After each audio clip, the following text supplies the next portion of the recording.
समाई समुंदर में, जे जाने सब कोई। समुंदर समाया बूंद में, बिरले जाने कोई। बहुत ही सत्कारयोग साधक साथियों, धर्म जिसने मनुख नूं जीवन की कला देनी है, जिस धर्म ने मनुख दे जीवन नूं बहुत सुंदर बनाना वा, उचाइयां ते लैके जाना वा, उस धर्म दे विच बहुत सारियां मिलावटां, ਉਹਦੇ ਵਿੱਚ ਅੰਧ-ਵਿਸ਼ਵਾਸ, ਰੂੜੀਵਾਦ, ਲੁੱਟ, ਰਾਜਨੀਤੀ ਆਉਣ ਕਰਕੇ ਬਹੁਤ ਸਾਰੇ ਸਾਥੀ ਧਰਮ ਨੂੰ ਬੁਰਾ ਕਹਿ ਰਹੇ। ਧਰਮ ਬੁਰਾ ਨਹੀਂਗਾ। धर्म की दिशा कुछ लोगों ने बदल दी। धर्म नूं कुछ लोगों ने अपने हित विच इस तरह की व्यवस्था कर ली, धर्म तो लोगों नूं फायदा ना होवे, थोड़े लोगों नूं जिहड़े धर्म नूं चलाउण वाले लोग आ, सिर्फ उन्हां नूं फायदा होवे। इस करके भारत देश की व्यवस्था इस तरह की हो गई आ भी वो आम नागरिक उसदे वो फायदेमंद नहीं। इस अवस्था विच आम नागरिक दिनों दिन वो कमज़ोर हो रहा, गरीब हो रहा, बुद्धिहीन हो रहा, डर दे माहौल में जू रहा। तो ये अवस्था विच जिवें राजनीति विच भी बहुत सारा गंदलापन आ गया, वो ते सारिआं नूं दसदा आ भी राजनीति विच आ कुछ गंदलापन आ। आर्थिक अवस्था बहुत सारी गंदली हो गई। भारत देश का बहुत बड़ा सरमाया थोड़े जे लोगों के कोल है। ज़्यादा लोग सरमाए तो वांझे आ। कुछ लोग तो इथों तक गरीब आ भी वो भुखमरी का शिकार है। तो इसी अवस्था में शिक्षा की व्यवस्था, ये सारी व्यवस्था जो तैश नैश हो गई, राज करने वाले लोगों ने ये व्यवस्था अपने हक की कर ली। इस अवस्था में धार्मिक अवस्था भी तैश नैश हो गई। धर्म मनुख के वास्ते जरूरी आ। अज सोशल मीडिया ते सुन रहे हैं भी धर्म नहीं होना चाहिए, धर्म बहुत माड़ा आ। धर्म में चलने वाले लोग सारे जिहड़े आ वो अंधविश्वासी आ, लाई लगवा इदां ही सुन रहे हैं। पर साथियों ये गल ठीक नहीं की। जिवें व्यवस्था दे बाकी पक्षां विच सानूं दसदा आ भी आ कुछ गंदला पाने, तो इवें धर्म की व्यवस्था विच उन्हां नूं दसदा आ जिहड़े धर्म की सही दिशा में चल रहे हैं।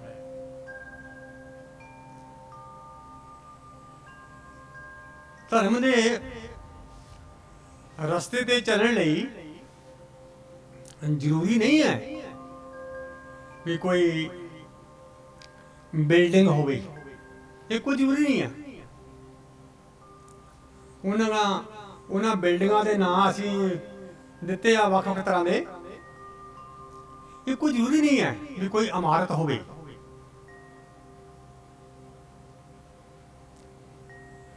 धर्म दे रस्ते ते चलने लई कोई जरूरी नहीं है कि कोई धार्मिक ग्रंथ होवे, किसी भी तरह का कोई धार्मिक लिटरेचर होवे, ये कोई जरूरी नहीं है। धर्म दे विच जिस तरह दियां अजकल जां कुछ समय तो रीति रिवाजां वो गैर फायदेमंद चलियां आ रही वा, वो भी कोई जरूरी नहीं है।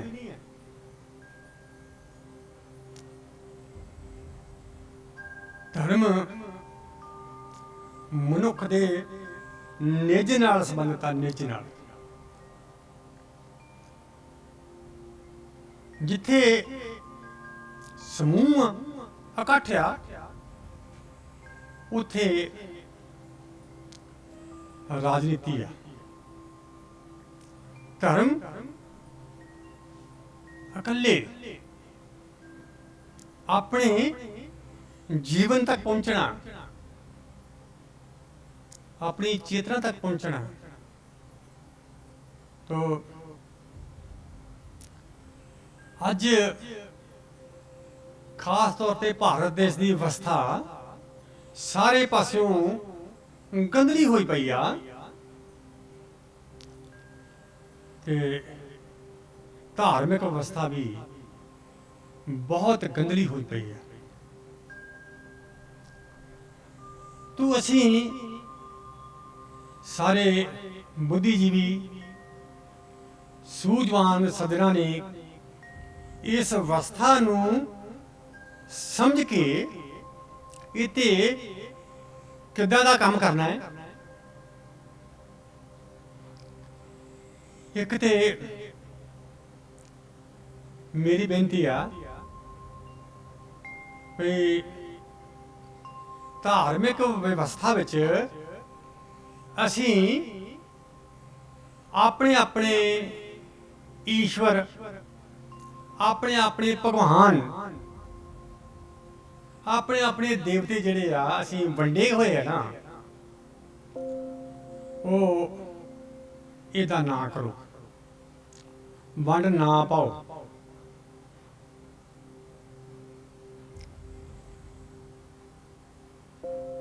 राजनीतिक जिहड़े लोग देश के काबज आ, वो चाहते होंगे आ लोग बहुत ਵੱਖ-ਵੱਖ तरह के ढंग तरीकों के विच वंडे वंडे रहन। उन्होंने वंड जिहड़ी आ वो ज़्यादा होर वंड हो जाए, होर वंड हो जाए, ज़्यादा वंड हो जाए, वो छोटे छोटे ग्रुपां में हो जाए। तो तो जिवें जातियां दी वंड, जातियां तो बुद्धिजीवियों ने, समाज सुधारकां ने उन्हां जातियां नूं खत्म करने दी गल करनी है ते काम करना। जाति खत्म होएगी ते एक समाज बनेगा। राज करने वाले लोग वो नहीं चाहते एक समाज बने, पर लोगों को चाहिए वो जातियां खत्म करके, जातियां खत्म करने लिए बहुत सारे उपराले हैं। वो बुद्धिजीवी, वो सियाणे, वो बैठ के उत्ते विचार चर्चे करन भी वो जातियां किदां खत्म हो। तो जे धर्म दे विच कोई इहो जिहा शब्द असीं वरतदे हां जिहदे नाल वो जिहड़ी वंड वा होर वो घणी हुंदी आ,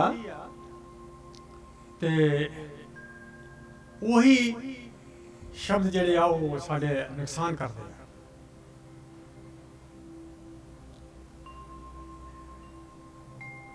जिवें जातियां दी वंड कीती गई, बंदियां नूं जातियां 'च वंडिया गया, ते फिर वख-वख जातियां नूं वख-वख भगवान, वख-वख संत महापुरुष ते वख-वख देवते उन्हां नूं दिते गए भी तुहाडा भगवान ये आ, तुहाडा भगवान ये आ, तुहाडा भगवान ये आ। तो साधक साथियों, भगवान, संत जन, गुरुजन वो समाज बनाने की गल करते हैं। वो एक ही परमात्मा दे एहसास की गल करते हैं। वो आप वंडी नहीं पाते, वो ते वंडियां खत्म करते हैं। संत महापुरुष, गुरुजन जिन्होंने असी भगवान समझते हैं, वो वंडियां नहीं पाते, वो सगों वंडियां खत्म करते हैं कि असी भगवाना दे नाते अपने अपने तौर पर असी वंडियां तो नहीं पा रहे। ये एक समझने वाली गल है, एक सोचने वाली गल है। तो जिथों तक मेरी समझ काम करती है, समाज दे विच वख-वख जातियां, वख-वख धर्म, वख-वख डेरियां वालों कुछ शब्द अजिहे बोले जाते आ, भावें वो अपने वो भगवान अपने वो संतां महापुरुषों की सिफत में ठीक आ, पर जे वो शब्द समाज दे विच वंडी पाते आ ते असीं उन्हां शब्दां नूं छड्डना होएगा। किहो जिहा शब्द, जिवें किसी ने बोलिया जय मस्तां दी, किसी ने बोलिया जय पीरां दी, किसी ने बोलिया नमो बुधाई, दूजे ने बोलिया जय गुरुदेव, धन गुरुदेव, होर किसी ने बोलिया जय वाल्मीकि, साडे होरना साथियों ने बोलिया जय मसीदी, राधा स्वामी, जय महाराज जी दी, तो साधक साथियों, बुद्धिजीवियों, संता महापुरुषों ने अपना ना बुलाउण दी गल, अपनी जय बुलाउण दी गल उन्होंने कदी भी नहीं कीती नहीं गल उन्होंने। किसी भी संत महापुरुष ने ये नहीं कहा भी मेरी जय बुलाओ। उन्होंने एक परमात्मा दे प्लेटफार्म ते इकट्ठे होने की गल की। एक ही आ, ये सारे मनुख एक ही नूर तो पैदा होया। तो जदों असी अपने अपने भगवान दी जय बुलाउण लग पए ते इत्थे एक बहुत वड्डे कंध द्वार खड़ी हो जाती है। ये ना समझो भी मैं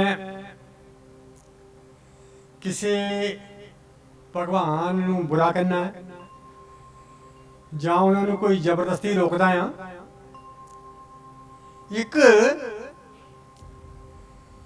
समाज बनाने वाली एक साझी गल मैं कर रहा भी असी अपने अपने भगवान दी जय बनाने की थां ते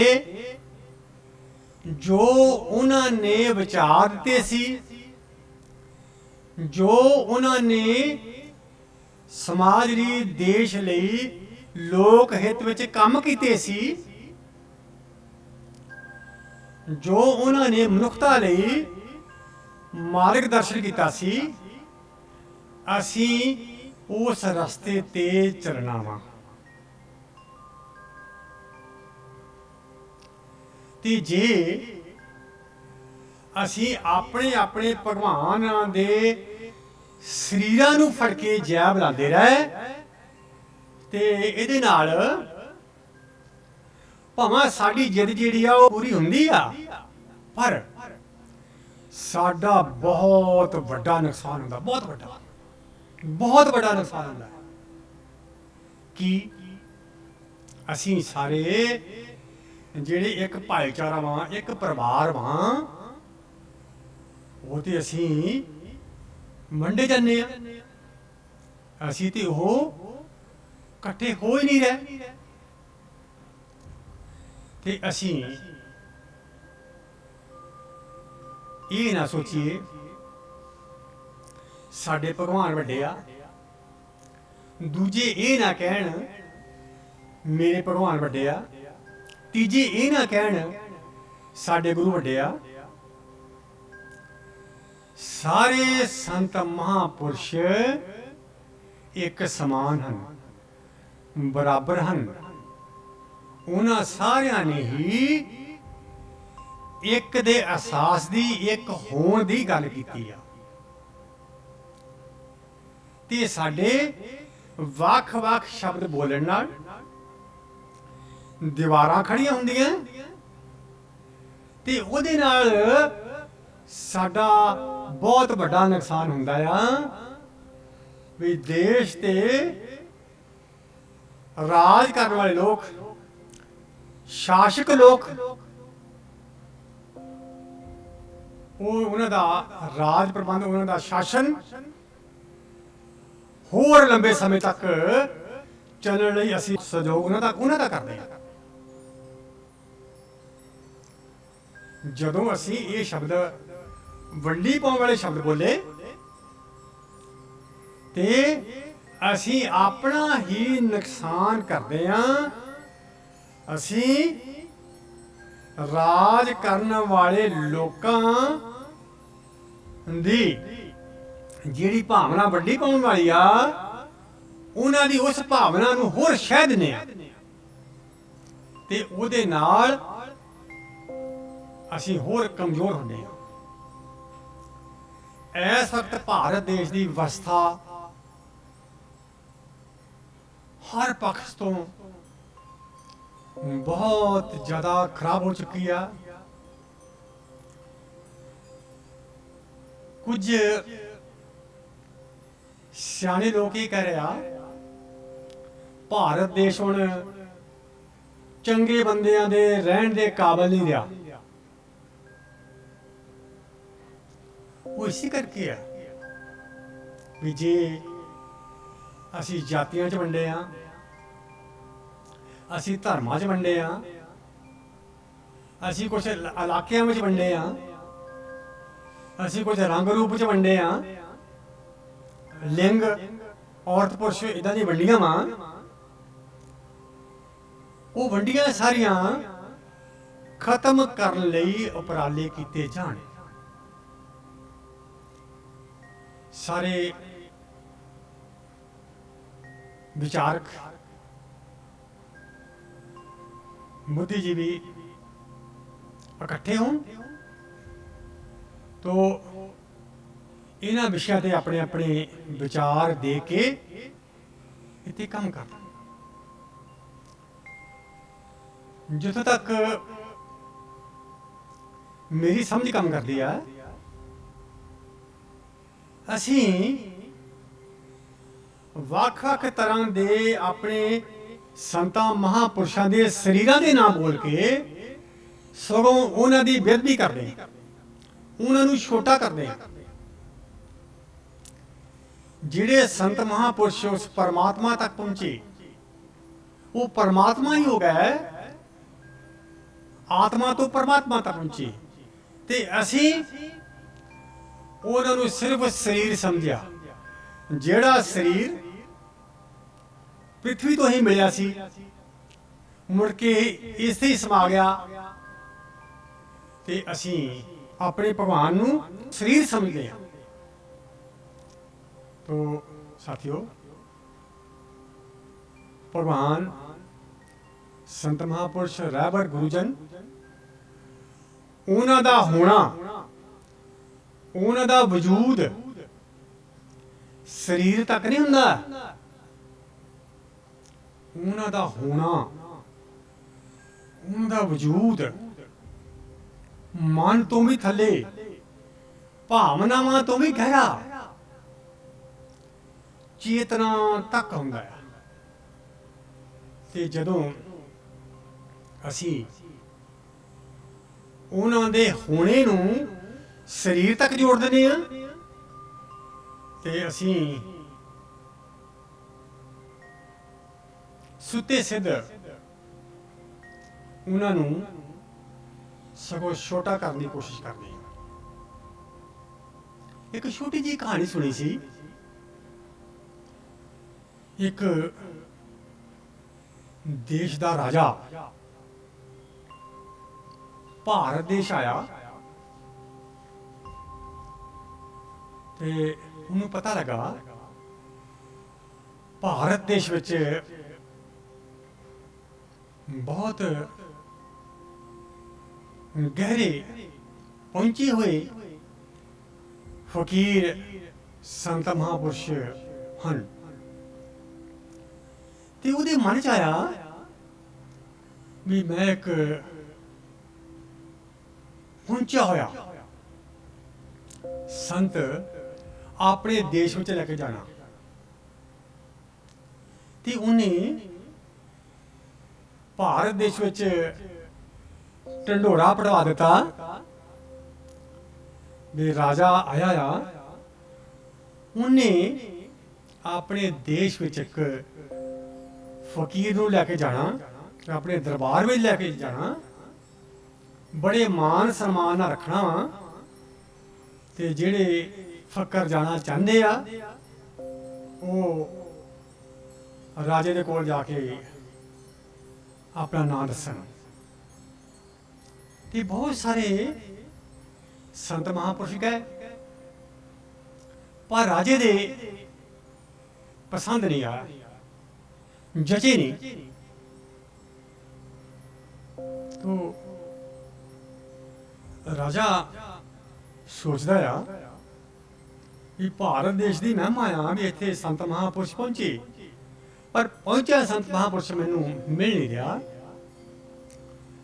ਤੂੰ ਇੱਕ ਵਾਰ ਘੁੰਮਦਿਆਂ ਘਮਾਉਂਦਿਆਂ ਜੰਗਲ ਬਿਆਬਾਨ ਵਿੱਚ ਦਿਖਦੇ ਆਵੇ ਇੱਕ ਝੌਂਪੜੀ ਵਿੱਚ ਇੱਕ ਫਕੀਰ ਆਤਮ ਗਿਆਨ ਦਾ ਅਭਿਆਸ ਕਰ ਰਿਹਾ, ਆਪਣੇ ਅੰਦਰ ਜਾ ਰਿਹਾ। ਤੋ ਰਾਜੇ ਦੇ ਅਹਿਲਕਾਰ ਉਹਦੇ ਸਹਿਯੋਗੀ ਫਕੀਰ ਦੇ ਕੋਲ ਗਏ। ਕੁਝ ਚਿਰ ਉਡੀਕ ਕਰਦੇ ਰਹੇ। ਤੋ ਆਖਰਕਾਰ ਜਦੋਂ ਫਕੀਰ ਦੀ ਮੌਜ ਹੋਈ ਤੇ ਗੱਲਬਾਤ ਸ਼ੁਰੂ ਹੋਈ। ਉਹਨਾਂ ਰਾਜੇ ਦੇ ਸਹਿਯੋਗੀ ਨੇ ਕਿਹਾ ਵੀ ਅਸੀਂ ਰਾਜੇ ਦੇ ਮੰਤਰੀ ਹਾਂ, ਰਾਜਾ ਸਾਹਿਬਾਨ ਦਾ ਹੁਕਮ ਆ ਵੀ ਉਹਨਾਂ ਨੇ ਆਪਣੇ ਦੇਸ਼ ਵਿੱਚ ਇੱਕ ਫਕੀਰ ਲੈ ਕੇ ਜਾਣਾ ਹੈ ਤੇ ਉਹ ਤੁਹਾਨੂੰ ਲੈ ਕੇ ਜਾਣਾ ਚਾਹੁੰਦੇ ਆ। ਤੇ ਉਸ ਫਕੀਰ ਨੇ ਕਿਹਾ ਵੀ ਮੈਂ ਨਹੀਂ ਜਾਣਾ, ਮੇਰੀ ਮੌਜ ਇੱਥੇ ਹੀ ਆ, ਮੈਂ ਇੱਥੇ ਰਹਿਣਾ। ਤੇ ਉਹਨਾਂ ਮੰਤਰੀਆਂ ਨੇ ਜਾ ਕੇ ਏਦਾਂ ਹੀ ਰਾਜੇ ਨੂੰ ਦੱਸਿਆ। ਤੇ ਰਾਜਾ ਥੋੜਾ ਕ੍ਰੋਧ ਵਿੱਚ ਆ ਕੇ ਕਹਿੰਦਾ ਹੈ ਵੀ ਤੁਸੀਂ ਮੇਰਾ ਹੁਕਮ ਨਹੀਂ ਮੰਨਦੇ, ਮੈਂ ਤੁਹਾਨੂੰ ਆਪਣੇ ਦੇਸ਼ ਵਿੱਚ ਆਪਣੇ ਰਾਜ ਦਰਬਾਰ ਵਿੱਚ ਲੈ ਕੇ ਜਾਣਾ, ਚਲੋ ਮੇਰੇ ਨਾਲ। ਤੇ ਉਹ ਫਕੀਰ ਕਹਿੰਦੇ ਵੀ ਮੇਰੀ ਮੌਜ ਇੱਥੇ ਆ, ਮੈਂ ਨਹੀਂ ਜਾਣਾ, ਤੁਸੀਂ ਕਿਸੇ ਹੋਰ ਨੂੰ ਲੈ ਜਾਓ। ਤੋ ਰਾਜੇ ਨੇ ਗੁੱਸੇ ਵਿੱਚ ਆ ਕੇ ਆਪਣੀ ਤਲਵਾਰ ਮਿਆਨ ਚੋਂ ਕੱਢੀ ਤੇ ਕਹਿੰਦੇ ਜੇ ਤੂੰ ਨਹੀਂ ਜਾਣਾ ਤੇ ਮੈਂ ਤੇਰੀ ਗਰਦਨ ਧੜ ਨੂੰ ਅਲੱਗ ਕਰ ਦੂੰਗਾ। ਤੇ ਉਹ ਫਕੀਰ ਮੁਸਕਰਾਉਂਦੇ ਹੋਏ ਕਹਿੰਦੇ ਰਾਜਾ ਕਰ ਦੇ, ਗਰਦਨ ਧੜ ਨੂੰ ਅਲੱਗ ਕਰ ਦੇ, ਮੈਂ ਵੀ ਵੇਖੂੰਗਾ। ਕੀ ਸ਼ਬਦ ਬੋਲਿਆ? ਮੈਂ ਵੀ ਵੇਖੂੰਗਾ। ਪਰ ਰਾਜਾ ਤੂੰ ਇਹ ਨਾ ਸਮਝੀ ਵੀ ਮੈਂ ਇੱਕ ਫਕੀਰ ਨੂੰ ਡਰਾ ਲਿਆ। ਇਸ ਫਕੀਰ ਦਾ ਹੋਣਾ ਇੱਥੋਂ ਤੱਕ ਗਹਿਰਾ ਵਾ ਵੀ ਜਿੱਥੋਂ ਤੱਕ ਕੋਈ ਡਰਾ ਨਹੀਂ ਸਕਦਾ, ਕੋਈ ਕਤਲ ਨਹੀਂ ਕਰ ਸਕਦਾ, ਕੋਈ ਨੁਕਸਾਨ ਨਹੀਂ ਕਰ ਸਕਦਾ। ਮੇਰਾ ਹੋਣਾ ਉੱਥੇ ਤੱਕ ਗਹਿਰਾ ਵਾ। ਮੇਰਾ ਹੋਣਾ ਸਰੀਰ ਤੱਕ ਨਹੀਂ, ਮਨ ਤੱਕ ਨਹੀਂ, ਮੇਰਾ ਹੋਣਾ ਮੇਰੇ ਵਜੂਦ ਤੱਕ ਹੈ। ਤੋ ਸਾਧਕ ਸਾਥੀਓ, ਬੁੱਧੀਜੀਵੀਓ, ਜਦੋਂ ਅਸੀਂ ਆਪਣੇ ਆਪਣੇ ਭਗਵਾਨਾਂ ਦੇ ਸਰੀਰਕ ਨਾਂ ਲੈ ਕੇ ਅਸੀਂ ਇੱਕ ਦੂਜੇ ਨੂੰ ਬੁਲਾਉਂਦੇ ਆ ਤੇ ਉਹਦੇ ਨਾਲ ਜਿੱਥੇ ਇੱਕ ਸਮਾਜਿਕ ਦੀਵਾਰ ਖੜੀ ਹੁੰਦੀ ਆ, ਉੱਥੇ ਇਸ ਦੇ ਨਾਲ ਨਾਲ ਅਸੀਂ ਆਪਣੇ ਭਗਵਾਨ ਦਾ, ਆਪਣੇ ਰਹਿਬਰ ਦਾ, ਅਸੀਂ ਆਪਣੇ ਗੁਰੂ ਦਾ ਸਗੋਂ ਨਿਰਾਦਰ ਕੀਤਾ ਵਾ, ਜਿਨ੍ਹਾਂ ਦਾ ਹੋਣਾ ਆਤਮਾ ਪਰਮਾਤਮਾ ਤੱਕ ਸੀ, ਉਸ ਹੋਣੇ ਨੂੰ ਅਸੀਂ ਸਰੀਰ ਤੱਕ ਲੈਂਦਾ। ਤੋ ਮੇਰੀ ਸਾਰਿਆਂ ਨੂੰ ਇਹੀ ਬੇਨਤੀ ਆ, ਅਸੀਂ ਆਪਣੇ ਸੰਤਾਂ ਮਹਾਂਪੁਰਸ਼ਾਂ ਦੇ ਸਰੀਰਕ ਨਾਂ ਲੈਣੀ ਛੱਡ ਦਈਏ, ਕੋਈ ਇਹੋ ਜਿਹਾ ਸ਼ਬਦ ਦੀ ਚੋਣ ਕਰੋ। ਸਾਰੇ ਬੁੱਧੀਜੀਵੀ ਰਲ ਕੇ ਬੈਠਣ ਉਹ ਕੋਈ ਇਹੋ ਜਿਹਾ ਸ਼ਬਦ ਦੀ ਚੋਣ ਕਰਨ ਜਿਹੜਾ ਸ਼ਬਦ ਸਾਂਝੀਵਾਲਤਾ ਦਾ, ਉਹ ਇੱਕ ਭਾਈਚਾਰੇ ਦਾ, ਇੱਕ ਸਮਾਜ ਬਣਾਉਣ ਦਾ ਸੰਦੇਸ਼ ਦਿੰਦਾ ਹੋਵੇ। ਇੱਕ ਦੂਜੇ ਨੂੰ ਬੁਲਾਉਣ ਲਈ ਸ਼ਬਦ ਸਾਂਝਾ ਅਸੀਂ ਕਰਨਾ ਆ, ਉਹ ਸ਼ਬਦ ਇਦਾਂ ਦਾ ਹੋਵੇ ਜਿਸ 'ਚੋਂ ਪ੍ਰੇਮ ਪੈਦਾ ਹੋਵੇ, ਜਿਸ 'ਚੋਂ ਭਾਈਚਾਰਾ ਪੈਦਾ ਹੋਵੇ, ਜਿਹਦੇ ਵਿੱਚੋਂ ਸਮਾਜ ਬਣੇ, ਸਾਰੇ ਇਕੱਠੇ ਹੋਣ, ਤੇ ਇਸ ਨਾਲ ਸਮਾਜ ਬਣੇਗਾ, ਮਨੁੱਖਤਾ ਦਾ ਭਲਾ ਹੋਏਗਾ, ਤੇ ਰਾਜਨੀਤਿਕ ਵਿਵਸਥਾ ਨੂੰ ਠੀਕ ਕਰਨ ਲਈ ਅਸੀਂ ਇੱਕ ਸੰਗਠਿਤ ਇੱਕ ਲੋਕ ਹੋਵਾਂਗੇ ਜਿਹੜੇ ਇਸ ਗੰਦਲੀ ਹੋਈ ਵਿਵਸਥਾ ਨੂੰ ਸੰਗਠਿਤ ਹੋ ਕੇ ਠੀਕ ਕਰ ਸਕਦੇ ਆ। ਤੋ ਇੰਨਾ ਹੀ ਬੇਨਤੀਆਂ ਕਰਦਾ ਹੋਇਆ ਧੰਨਵਾਦ ਸਾਰਿਆਂ ਦਾ।